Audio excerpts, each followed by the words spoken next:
Good day, everyone. I am Alaysa Ranas, and I'm here to discuss about Noli Me Tangere.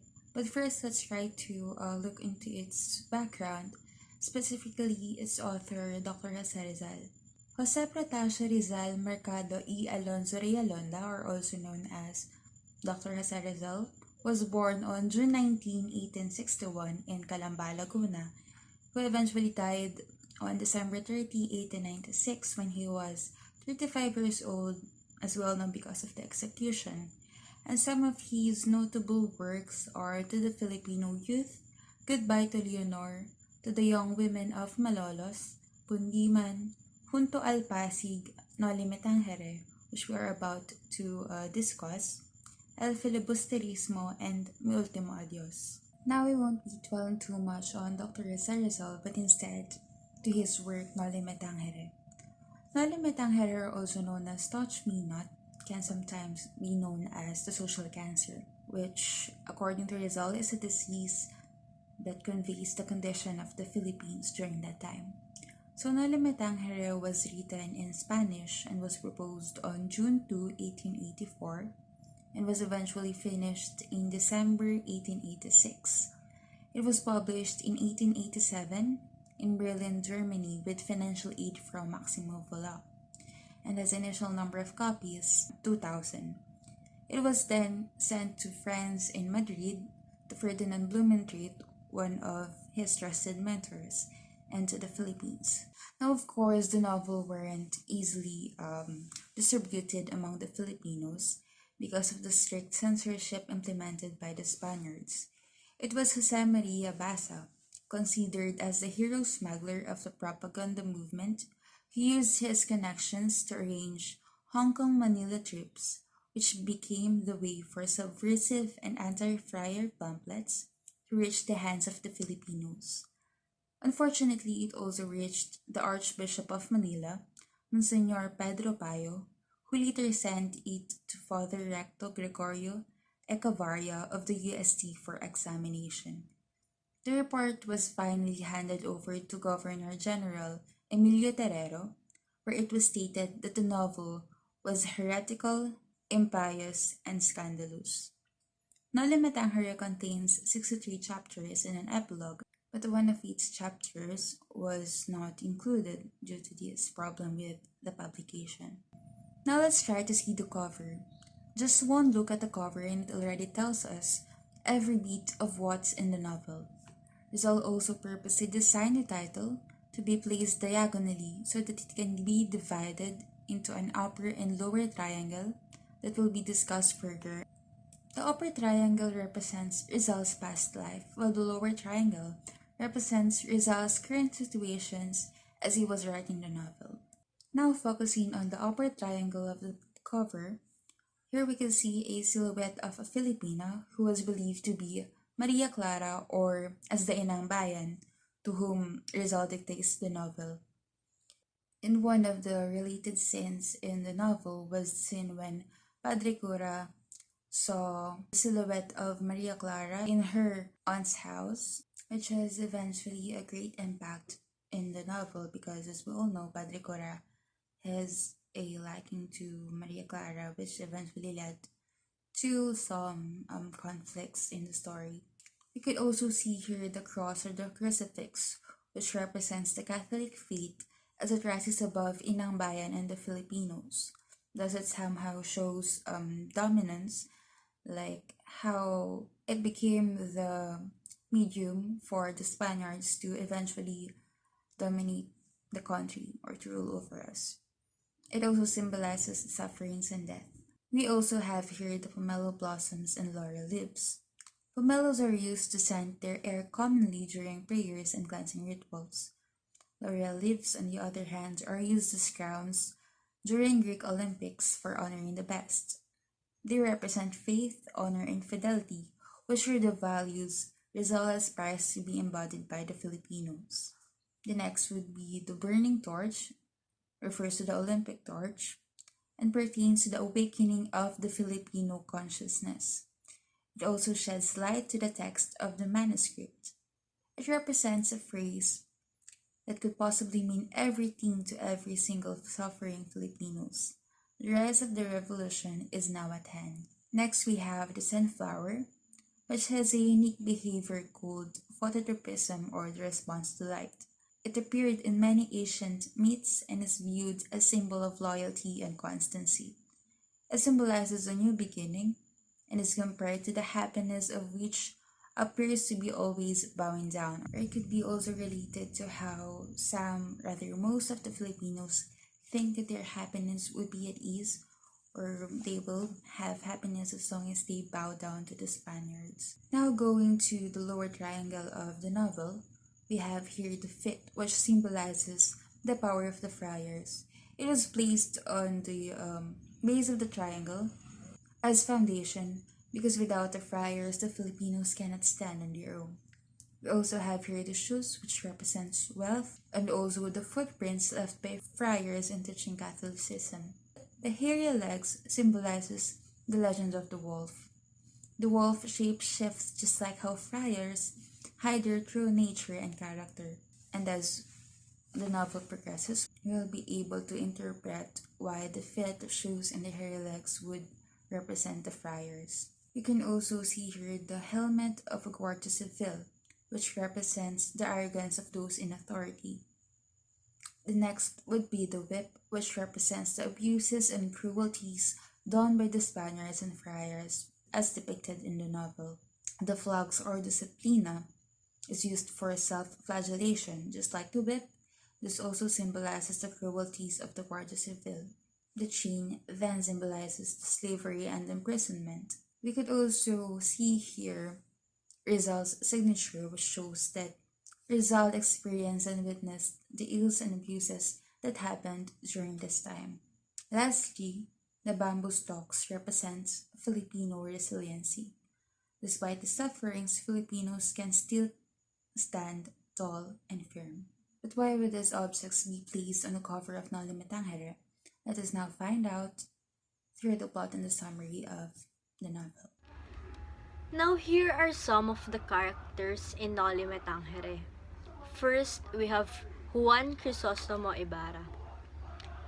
He is a wealthy young man who studied in Europe for 7 years. When he came back in the Philippines, he hopes to create a school in San Diego for the children's future and to carry out his father's ideals and dreams. Next would be Maria Clara. She is a high-class woman and the girlfriend of Crisostomo Ibarra. She is presented to be the daughter of Capitan Tiago, but the truth is, her biological father was Father Damaso. She is a product of a scandalous relationship between Father Damaso and Capitan Tiago's wife. Next will be Elias. Elias is a boatman or a farmer who showed Ibarra the true situation of their town and talks more about the revolutionary stance. He runs from the law and resents the Spanish colonial government and the Catholic Church. In the novel, Elias risks his life to save Ibarra and help him escape the prison. Next would be Father Damaso. He is an arrogant and shamelessly corrupt priest who doesn't know how to speak Filipino. He is the mastermind in the disinterment of the body of Don Rafael Ibarra, who is the father of Crisostomo Ibarra, from the Catholic cemetery to Chinese cemetery. Next will be Father Salvi. He is a young priest who assumes to take over the Father Damaso's post. His plot in the novel is to ruin Ibarra because he is in love with Ibarra's girlfriend, which is Maria Clara. Next would be Old Tasio. He studied philosophy and is known by most of the people in the community as a crazy man due to his insights of the future. He respects the Ibarra's family and give them a valuable advices. Next would be Kapitan Tiago.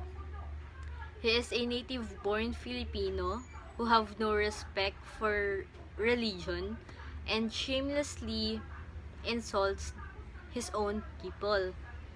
He wants to marry her daughter, Maria Clara, to a man with an influential family. Next would be Don Rafael Ibarra. He is the father of Crisostomo Ibarra and critiques the corrupt practices of the Spanish friars. Father Damaso envies him and accuses him of sedition and heresy. He died in prison before his name can be cleared. Next would be Crispin. He is a young boy studying to be a church caretaker. He and his brother work so hard to send support money to their mother, who is Sisa. He is blamed for stealing money in the church, and the head sexton beats him, and he was never seen again afterwards. Next would be Basilio. He was the brother of Crispin and also works as a sexton. He desperately runs to their home when his brother was dragged away and then runs to the forest fearing for his life. He located Sisa and found out that she has gone mad and unable to identify him as his son. And lastly, Sisa. She is the mother of Crispin and Basilio and goes mad upon the loss of her sons. She was married to a violent drunkard and their only ally was her sons. She wanders towns in tattered clothes and messy hair, calling for her sons' names. When she met Basilio in the forest, she cannot recognize him, and when she did, she died because of shock. Now I will discuss about the summary of Noli Me Tangere. It started by telling that Crisostomo Ibarra studied in Europe for 7 years, and when he came back to the Philippines, his friend, Kapitan Tiago, decided to host a reunion dinner. Because of the time he spent in Europe, he doesn't know what happens to his country during that time. And then there he met Father Damaso, who is his friend, but in the dinner he was treated badly by him, which also surprised Ibarra. Next is that after the dinner, Senor Guevara followed him and told him about what happened to his father who died in the prison. He also said the involvement of Father Damaso to the death of his father. He also explained that Guevara tried to clear his name, but Don Rafael Ibarra already died before his name was even cleared or be freed. Then after that, Crisostomo Ibarra was shocked, but she still went to the house of her lover, which is Maria Clara. Then Ibarra tried to follow the footsteps of his father. He met with a schoolmaster and they planned on establishing a public school in San Diego to help his town. Then the schoolmaster warned him about the meddling of Father Damaso in the school system. Then Ibarra proposed the idea to the town officials, pretending to working with them, and they agreed on it. Then the scene where Basilio and Crispin works as sexton to support their mother, Sisa, who is abused by their father. Crispin was falsely accused as a thief and was severely beaten by the head of the sexton, while Basilio escapes. Basilio returned the next day to look for his father but cannot find him. Sisa also looks for her sons and loses her mind as she wanders in the area for the search of her sons. The next scene is when Ibarra decided to pay a visit to his father's grave, seeking for peace, but it shocked him because when we got there, his father's corpse was removed and it was moved to the Chinese cemetery as per the orders of Father Damaso. Next is during the town festivities, Ibarra and the town officials decided to celebrate the new school. Then during the sermon that is led by Father Damaso, Elias came and approached Ibarra and warned him about the plot to kill him. Then the next scene would be when Father Damaso invited himself to a dinner that is hosted by Crisostomo Ibarra.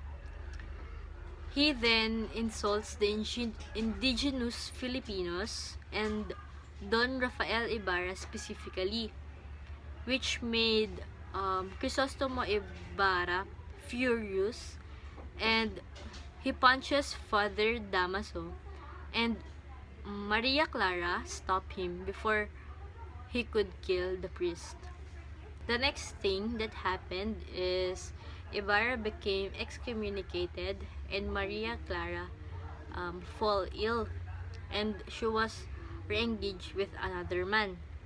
The Captain General manages to lift Ibarra's excommunication, which angers the clergy. Father Salvi, who is in love with Maria Clara, plots with Lucas to kill Ibarra during the festival and to frame Ibarra for rebellion. The next thing that happened is that Ibarra was thrown to prison, who is found guilty based on the letters that he sent to Maria Clara before she go to Europe years ago.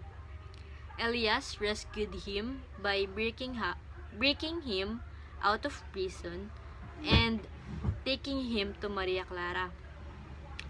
There she explained about being blackmailed by Father Salvi, saying he would reveal that her real father was Father Damaso, and she was a product of a scandalous relationship, and she asked for Ibarra's forgiveness. The next scene is where Elias and Ibarra row away, but when they realize that they are being followed, Elias jumped off the boat to confuse the pursuers, and they shoot him while the real Ibarra escapes. And it looks like they killed him, but they didn't found his body. Then the next is where Maria Clara said to Father Damaso that she cannot marry Linares and threatens him that she will commit suicide if ever she will not be allowed to enter the convent. Then a newspaper reported the death of Ibarra, and Maria Clara cannot bear to marry another woman. Then Father Damaso reluctantly agrees to the decision of Maria Clara. The last scene is during Christmas Eve, when Basilio decided to leave the cabin he was staying with a kind adopted family and look for his mother Sisa. He finds her, but she didn't recognize him and run away. And when he finally catches her, she faints and dies of shock, recognizing his son Basilio. And then Elias came in the picture and told Basilio that he was about to die. he asked Basilio to place his body with Sisa. And this will this was his last words. I die without seeing dawn shining on my country. You who will see it, welcome it for me. Don't forget those who fell during the night time. The first significance of Noli Me Tangere is it served as an instrument in racial identity and consciousness of Filipinos. It forms a part of the intellectual heritage of the Filipinos. The novel gave the Filipinos an idea of who they should be, because before, they identified with their respective regions to the advantages of Spanish authorities. It simply means that Filipinos before were unaware and not knowledgeable enough on how blessed they were in different aspects. It shows how the Filipinos has evolved and preserved some of their traditions and culture. It is a charter of nationalism.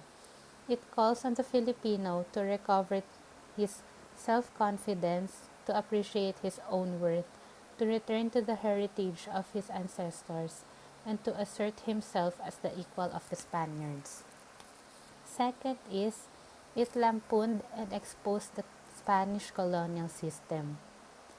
Noli Me Tangere gave the readers a caricature or a vision of how the Spanish colonial system really is. It showed the corruption, bribery, political, economic, and moral abuses of the Spaniards. Next is the illustration of the Philippine society. It gave a cross-section of the Philippine society during Rizal's time. The superstitious and hypocritical fanaticism of many who considered themselves religious people, the ignorance, corruption, and brutality of the Filipino civil guards. The passion for gambling unchecked by the thought of duty and responsibility. The servility of the wealthy people towards friars and government officials. The ridiculous efforts of Filipinos to disassociate themselves from their fellow men or to lord it over them. Then there are also the low-class society who struggles a lot more than the middle and higher class. Next is, it served as a catalyst in the revolution of nationalistic ideals of Filipinos. It forms a part of the intellectual heritage of the Filipinos. It opened the eyes of the Filipinos to the reality that they need to regain their human rights, especially human dignity, justice, and freedom. The book indirectly influenced the Philippine Revolution of independence from Spain. Rizal and Bonifacio's purpose was to target the Spanish government, although they both differ in ways on how to fight against the Spaniards. Because Bonifacio believes in revolution, while Rizal sides with reformation. At first, Rizal advocated reforms, but when the plea for reforms failed, he advocated independence, even if it's through revolution. This is evident in his novel Noli Me Tangere, which emphasized reforms, and its sequel El Filibusterismo, which preached revolution. The last significance of the novel is it points out the faults and weakness of Filipinos. Like the characters in the novel, Doña Consolacion was cruel, and Doña Victorina epitomized colonial mentality. Sisa was too weak, she became mad, and what people think as the symbol of Philippines and the Filipino woman. Maria Clara was actually weak and a treacherous woman who did not fight for her love and gave away to Padre Salvi her lover Crisostomo Ibarra's letters to her, which were used to implicate him in a revolt. Incidentally, the only strong woman in the Noli, Elias' lover, Salome, was taken out of the novel for the sake of cost-cutting. Moving on to the relevance of Noli Me Tangere, First is the commitment of Philippine government. It made us realize that the past and the present had some kind of similarities. The past government was corrupt and abusive. Therefore, the views of the Filipino about the system of our government nowadays changed because they learned the issues of possible forms of corruption present from the novel. It also taught us that the Spaniards were not our only enemies before, but also our fellow Filipino leaders who disowned our country. For the Philippine government today and in the years to come, let it remind them that serving the Filipinos is not a privilege, but a sincere commitment to be honest and selfless at all times. Next is abusive power. There are the abuses of not only the Spanish government but also the friars. People in power always have the tendency to use the power granted to them for selfish reasons and allow them to use the power for unfair advantages against society. This is exemplified by the friars or curates in the novel. Colonial mentality. Western influence continues to dictate and influence Filipino customs and culture, incorporating Western customs as our own. Philippine society is still being continuously shaped by Western influence, particularly the United States. Philippines is no longer the same as the one today. Lastly, social isolation. It became the ultimate fear of many of the characters, and that led them to give up their freedom in the name of conforming to society. Exercising one's freedom was an afterthought in the Philippine society depicted in the novel, and it strips away the essence of being a Filipino in his own homeland. It was the core problem that Rizal tried to address by empowering Filipinos to realize the oppression they were under during the Spanish era, and that they had the right to be free, the right to be a Filipino. People who do not conform with society are often subjected to ostracism and are led astray, while those who conform are rewarded by society in exchange for their own freedom and self identity. Social isolation is still very much evident in today's Philippines as liberals and intellectuals are still subjected to silence in their attempts to expose the government malpractices.